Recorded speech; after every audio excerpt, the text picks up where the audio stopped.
And it's another sparkling edition of the Church Solutions Podcast. Hi, my name is Steve Lacy. That's right. And my name is Phil Thompson. Good to be with you today as we do this weekly podcast. We're a company that helps churches, loves to help churches use technology. But because we are just amazing people, we also have other knowledge that goes outside the realm of technology, thanks to our hundreds of years of experience in church work. Yes. So I got to rib you before we move on too much. There was my daughter-in-law is expecting a baby, and we had a gender reveal. It's been several months ago, and it was a deal where they open a big box, and so they said, okay, we need to count down, and I'm filming the thing, and Right. I go 5, 4, 3, 2, 1, and they were ribbing me afterwards, like, what are you doing starting a countdown at 5?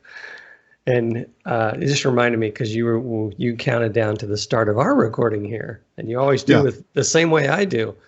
But if you're a millennial, you can't waste that kind of time. You just go 3, 2, 1.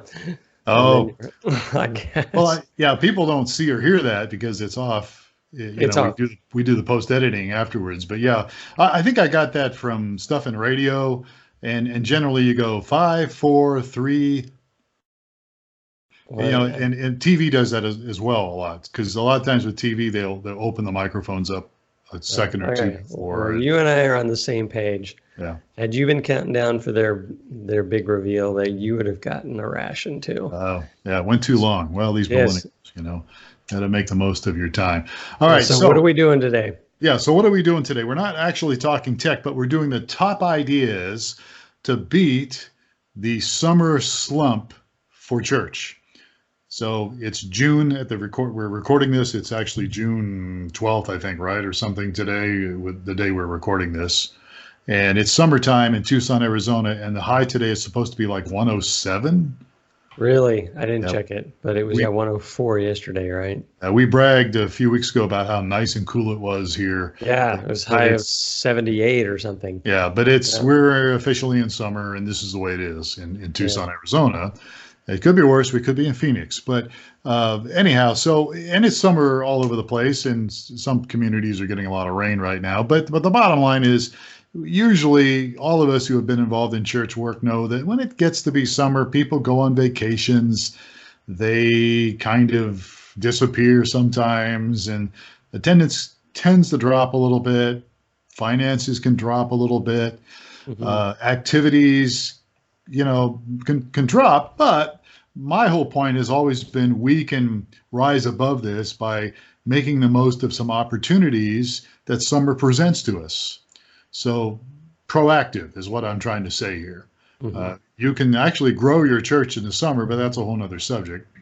But so we've got some ideas here that could really help you and your church kind of beat the summer slump. Takes a little effort, but I think it could be really something that could help connect. And by the way, even if the numbers aren't huge on these things, if you attract some new people and reconnect with some older people that you haven't seen for a while, it's a very positive, worthwhile thing. All right, so let's jump in. We got a few, right? We got a few. Yeah, and these are from the brain of Phil Thompson, or where did it? Part of this is the brain of Phil Thompson. It's a blend of stuff I've read over the years. It's stuff that I've done at my other churches I've been at. It's stuff I've seen other churches do that I haven't done, but they seem like great ideas. Okay, all right. So number one on our list. Yeah, and this will be people's. Look, before we get going, some of this stuff you may have heard before. Just fast forward and go to the next one. But anyhow, go ahead. We won't dwell on each one too long. No, we will not. No. So number one, I was trying to think of another funny number one, but it didn't happen. Host a free outdoor movie night. Yeah. So look, it's summertime. It could be kind of hot where you're at, but the evenings usually cool off. It's real easy, especially with technology today, to host something. I mean, years ago, we did a deal where we had an old projector and we, set it up on a table and put a sheet or something on the back of a bus, and did it. But you've got a lot more technology today. You've got stuff you can easily project, either outside or even inside a facility, inside a church, perhaps. Crank the AC on a little bit and make it a summertime night party. Make it a fun night. Your refreshments, maybe if you're able to provide it. You're thinking an indoor thing. I was thinking of it is that host a free outdoor movie It night. could be indoor or outdoor. Yeah, I mean, okay, all right. It says outdoor, but what I'm getting at is you're not limited. You don't have to be limited to outdoor. Right. But outdoor is kind of fun if you have the facility or you have a place to do it. Yeah, you could a wall or something, right? So yeah, or you could put something up or whatever. But it's easy now to move projectors around. There's portable projectors, all sorts of stuff you can do with computers. And we mentioned this a little bit later, but you might be able to do something in the park. Right. So it's not in your notes. Have you done this before? But I have a question. Did it years ago. I did it years ago. Yes, I did it. So here's my question. Did you do it legally? No, probably didn't. Oh, okay. So do you need to get, that's my question. Do you need to get permission to show a movie? Well, maybe one of our 5 or 6 listeners here can chirp in on this. My understanding is if you're not selling tickets, those kind of things. I mean, there's at the movies, which a lot of churches, including my own and your church, does at the movies, which is inside they show snips and clips of movies and then kind of give those snips and clips a part of an illustration. If that made any sense or not, what I just said. And you don't have to license those, right? Not to license those. Yeah. No. Okay. All right. Well, so, that's not the whole movie, but I mean, I think you're fine as long as you're not charging anything for it. I won't tell if you won't. Let's not tell anybody here. Mum's the word. But all right. But I would think the key would be if you're not. I think that is, now that you mention it, it's if you're charging for it, then you got to get a license. Right. If it's just free, then. I do know there was a thing years ago that you couldn't do a Super Bowl party and call it a Super Bowl party. In fact, that was when I was still on staff at your church because we were doing Super Bowl parties. And the NFL said you can't do that. They've trademarked Super Bowl. That is true today. So we had to call it the big game or something. Yeah, the big game party, or you can't even just this past year. We had some videos from some very lofty sources, and they too you were like, oh, they can't say Super Bowl, the big game, the this and that. Right. Yeah, because the NFL's just not making enough money, so they're going to have to charge people to use the word Super Bowl. Maybe I can rent that. Yes. All right. Money. So number 2 on our list. We're not moving too fast yet. Huh? So sports in the park. So sports in the park. So what I'm getting at here is you could do, maybe a Saturday or something. Find a local park. Set up something volleyball. Baseball. Your son does what? Frisbee, ultimate Frisbee. Is that what he does?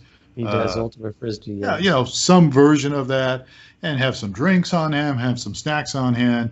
Maybe even rent a snow cone machine. You could do some extra things here and make a little bit of an event out of it in a public park and get some people together. And again, have some fun with people in your church, meet some new people, and connect with your community. Right? Yeah, you were still with our church, right? When they had, because we had the satellite facility that was adjacent to the park. It was like right behind us. And we played softball games, right? I wasn't there. There was like an injury or something, reason I remember it. Do you remember that? I don't remember that. I remember that on our first campus that I was doing, that I was with you guys. We had a campus up at Ironwood Elementary School or something in Tucson. I think it was Ironwood. This was Rock and Java. Behind Rock and Java, there was a big park. Oh, baseball that's right. I don't think I was. I'm not in Kansas. Big baseball. I don't know if there were grudge matches or what was going on, but yeah, church stuff can get violent. Yeah, it can get for sure. I used to play in a church league in California. That was a lot of fun. Yeah, I used to too. But I know our radio station years ago when I was in broadcasting, we played I don't know if it was the rival Christian station, like they weren't really rivals, but our general manager, Doug Martin, well, Yeah. Doug loaded it up with a bunch of his friends that used to play like minor league baseball, and these guys were just brutes, and they were smacking the ball, and somebody got hurt. Somebody from the other team got hurt. Somebody, it was a rough slide or something. Somebody came in, spikes up or something. I don't know. And that was the end of that. But All right. competitive. Well, yeah, sports in the park. I enjoyed. Yeah, I played basketball in a church league in California. It was a blast. Yeah. All right, moving on here. Church in the park. So speaking of parks, you could do church in the park, and this is maybe not the ideal thing, but if you've maybe got a smaller church, perhaps you could get permission from the city or from whatever you're at there and hold a church service in the park. And again, you could bring in some of these other things, hot dogs, snow cone machines or whatever, and make it an outdoor thing in the morning. And, just use the park instead of using your facility, or maybe do an extra service in the park. I don't know. Yeah, we had someone that was Randy that was on staff at our church for a while that planted another church and I know lots of weekends with churches in the park. Yeah, that was probably a Randy deal. So absolutely. So again, these are just ideas to change things up a little bit, maybe beat the summer slump. So, all right. And then speaking of, before we get into the next one, I forgot when I put this together that, it's summertime, you could do a 4th of July party. And we've done that at my church. And, again, we get people to get together and do hot dogs, and we have Sonoran hot dogs here in Arizona that we do. And there's drinks, and you can make a 4th of July party. And if you happen to be close by to where the fireworks are, you could go outside and watch the fireworks perhaps, or maybe just do the whole thing outside. But we've done that. We've had several people. I was talking to somebody last month that said, they've been coming to our church for a while. And I said, how did you ever come? How did you hear about us? And she said, you know what? Somebody invited me to your 4th of July party a couple years ago. I go, oh. She goes, yeah, I came and I liked it, met some people, and decided to keep coming. Yeah. So again, opportunities there are all over the place. We actually, when I was pastoring in Junction City, Kansas, our city, which was a small town, about 15 or 16,000, Junction City was right next to Fort Riley Army Base, and they would put on this huge 4th of July party. And so the churches got involved. I was on the ministerial council, and we got involved and helped provide music and brought in some Christian artists, and there was even secular artists. We had ELO one time that came in, and this was a small little town, 15,000 people, but it was a big area, a big deal, and people, little communities from around the area would come on Junction City, and they still do it today. And so maybe you could get together with your town or your community, if you're in a smaller community, and say, hey, you know what? We'd like to help you guys put on your 4th of July party. What can we do to help? And again, it's a great opportunity to connect with people. All right. Sounds good. All right. Number 4. Number 4, the good old-fashioned church garage sale. Again, why not do it? Everybody else is doing garage sales. Why not do one for your church? Get rid of some of your stuff, raise some money for maybe the youth group or some other projects going on there. Get people from your church to get involved and donate stuff. Helps them get rid of all their stuff that they're wanting to get rid of. Have a big garage sale on a weekend. And again, it's just something, again, that would attract some people perhaps. Advertise it, promote it. And you'll get people showing up that, probably don't go to your church, but you could, again, if you've got people around that could connect with them, reach out to them, you can always invite them to church. Yeah, exactly. We normally have, at our church, it's usually a youth-led thing where they are hitting up all the members to donate stuff. So they're spending weeks going out and getting, with trucks and gathering stuff. And then, I remember that. Yeah. And then manning the thing during the event. So yeah. Are they having one coming up? I need to. I don't think so. Okay, bummer. All right, so let's move on here, shall we? There's some other things in the realm of serving your community that, again, are very positive things to do for the summer slump.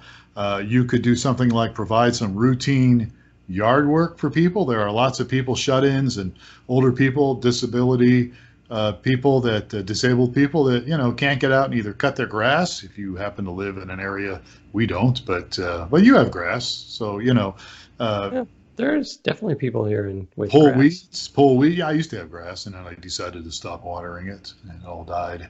But you know, weed, do some stuff around. I mean, there's still stuff that needs to be trimmed. And again, you could get together and get some people involved, either with your youth group or some younger people, and just again, you're helping your community out. You're reaching out to them. They're seeing a face that's connected to your church. Yeah. Well, we had. Well, sorry to interrupt. What we had done is we had our small groups kind of take on some of these deals. So we have done this before. And actually, one of the more memorable ones was when we were doing yard work. Yeah. So, I won't go into too much detail, but yeah, it was. We were serving hard, I guess. Somebody collapsed. No. It was part of it. We worked through a local community center that had lined up the homes, and what they did was they lined up a bunch of homes, and they said, okay, you're going to go here, here, and here. And you get to the first place, and you're like, I can spend all day here. Yeah. And so, and then you go to the next one, you're like, wow, I could spend all day here. Yeah. Well, so there was a ton of work to be done. So, well, there's only so much you can do, but if you can get out there, at least help a little bit, that makes a difference. And speaking of work, another thing is Habitat for Humanity. My church is very much involved in Habitat for Humanity. I've been to it a couple times. It's a great opportunity to, again, help those in need. We have a thing called Brush with Kindness, which is part of Habitat for Humanity, Brush with Kindness. And that is, you go and you work on the exterior of somebody's home. So there's a homeowner that needs help. They're also involved. They're helping. But you come and help them as well. Painting, trimming, whatever that might be.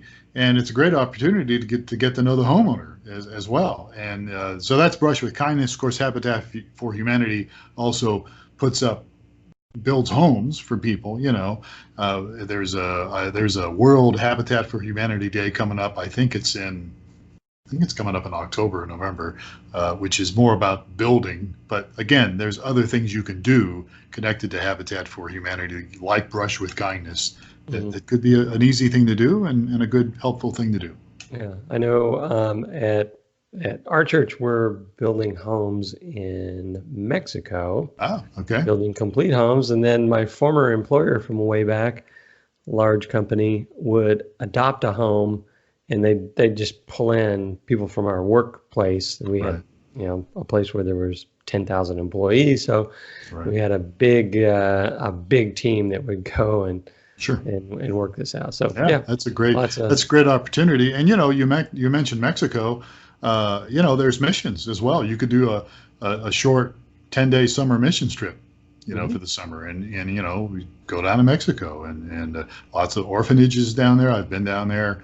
I spent quite a bit of time down there years ago. Lots of opportunities, and there's organizations that you can work with that can get you down there, and would be more than happy to have your help. So that's another thing to our long list that we've got here. Yes.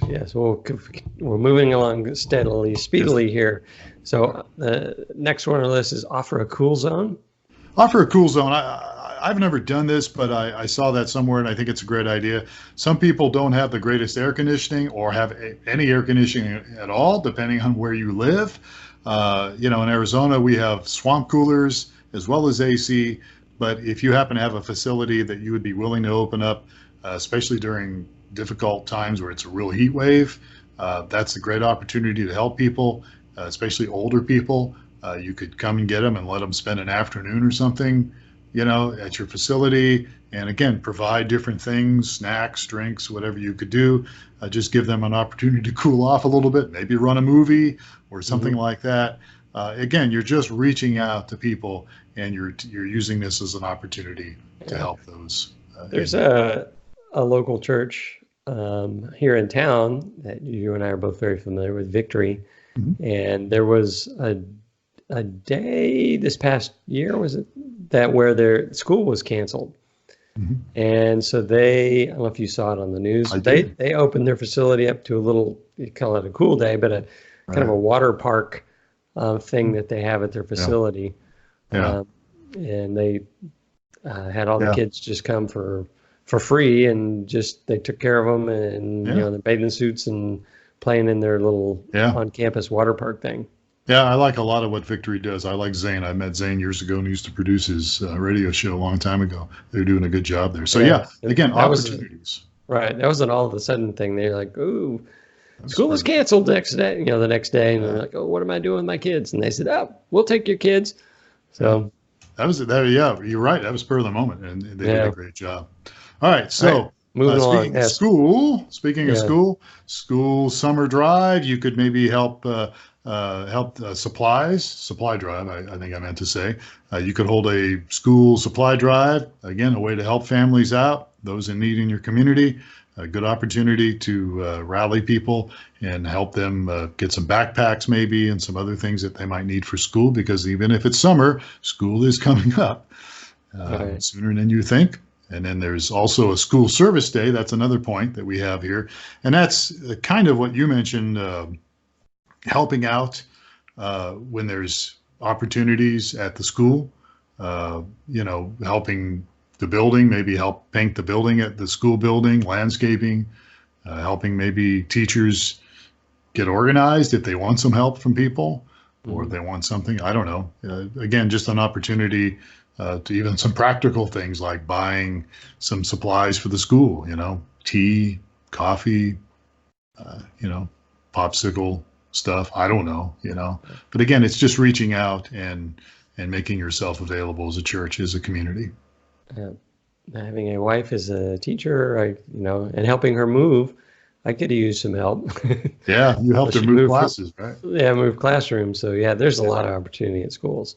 Lots of So opportunity. And we talk with, I mean, even and when we, school's not in, there's opportunities. yeah, we've talked with, I know we had, who's the guy from For Tucson, Dave. We've had him on the show here before. Yeah. Uh, Oh, Dave what's that? Drum. Dave Drum. Dave Drum. They've had people involved in what they're doing. I don't think he's with Fort Tucson anymore, but they've done things where they helped the schools. They decided they were going to be a blessing to the schools, and so they Right. reached out and helped the schools. Different churches did that. Okay, moving on here, right? And next on our list is very common, and a lot of churches are doing this, right? VBS, Vacation Bible Yeah, School. VBS, Vacation Bible School. We won't spend a lot of time on this because it's just very common. But again, it's an opportunity to reach people, connect with people. The pros are you get to meet families, and if you can do some follow up, you can maybe connect with them. And if they like you and you do a good job following up with them, maybe they'll come to your church. I mean, yeah, there's some of this stuff as we've been talking about today. Some of it is like, oh, good, another place to drop my kid off so you can babysit my kid. And we understand that that's going to happen, but again, the positive side is you can take advantage of an opportunity to meet a family Mhm. and maybe get them involved in your church and help them be a part of, not just to get them in your church, but to be a part where you can help them in some way, in some manner, grow spiritually and help them even in other areas. All right, let's moving on here. Moving on. Got just a few more, right? Just So, a yeah, handful. we don't have much time, so a couple Yeah. more. Parents morning out.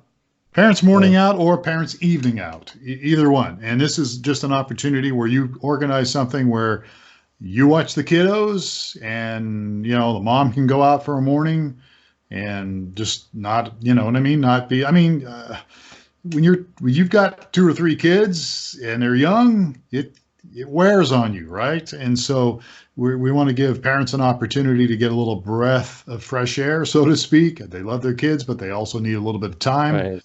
And so parents' night out or parents' morning out would be a good opportunity Yeah. for you to help these parents out. And again, our youth have headed up one of these before. Yeah. So where it was, you dropped your kids off with the youth, and they did the babysitting. The parents went out. Yeah. All right. So speaking of youth group excursion. Yeah, youth group excursions. Again, this is just part of the list to get the kids out, get involved, either do something different in your area. Chances are the state you live in has maybe a national park or somewhere close by to a national park. You can get out and get the kids out, do a little recreation with the kids, have some fun with them. get them out of the house, and again, just provide a good experience for them. And again, it creates a buzz in your church, and you are beating the summer slump. All right. So the last one on our list, we made it, right? We made it. Yeah. Water Games Day. Water Games Day. So, this is exactly what it means. I mean, squirt gun fights, water balloon fights, I don't know, things that you can do with the family. Maybe they have these slip and slides now you can rent or even buy. You can do bucket races. I mean, again, the idea is it's hot, and get some water out there, break the monotony, organize some things, get people out of the house, and have some fun together, and hopefully embrace your community. All right. Okay. Sounds good. All right. We're done. See, it wasn't technical. Some of the stuff you could stream, but we didn't say that, but you could. So there's actually people streaming VBSs now. Did you know that? Yeah? Doing streaming video. You have to get some sign off sheets and stuff, got to get parents' permission and stuff. But there's some churches doing VBSs and they're streaming them, and they feel like it's a good thing. Really? So they open it up to other kids to watch it from home? Is that how it's working? My understanding is it gives the parents an opportunity to watch what's going on. Oh, okay. Yeah, I can see that. While their parents while the kids are doing something at VBS, they stream it. They stream the activity. Oh, so mom and dad can go home and go, oh, I see what Johnny's doing today. Yeah. Oh. Just something, that's an idea that we didn't mention earlier, but hey, we'll add that for no extra charge. Consider streaming. Actually, we'll help you do it because that's part of one of the things we do. All right. So we're done. Look, if you have any questions about this or want to add to this, we're here. The reason we talk about other stuff besides tech stuff is because Steve and I, and actually everybody on our team, has been involved in churches. And so we want to help your church succeed. We want to help your church grow. We want to help your church, become an effective part of your community. So that's why we talk about things sometimes that are outside of the realm of technology. So if you have something to add, send us an email, support@streamingchurch.tv. And with that in mind, I think we're done, right, Steve? We are done. Yes. All right. Sounds good. Thanks, folks, for spending a little bit of time with us today. He is Steve Lacy. I am Phil Thompson. We'll catch you next time on another edition of the Church Solutions Podcast. Take care.